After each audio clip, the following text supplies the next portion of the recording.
মানুষের আসল চরিত্র জানতে চাও তো?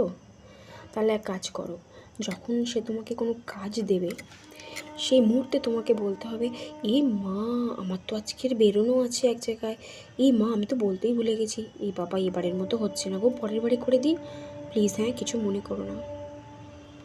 জাস্ট কিছুক্ষণের মধ্যে তার চরিত্রে এত বড় একটা পরিবর্তন এসে যাবে, তোমার প্রতি তার ব্যবহারের পরিবর্তন এসে যাবে, তুমি ভাবতেই পারবে না যে ছেলে শুধু কি সেটা শুধুমাত্র আমাকে কাজের জন্য ব্যবহারের জন্য এত ভালোবাসা ব্যবহার করতো।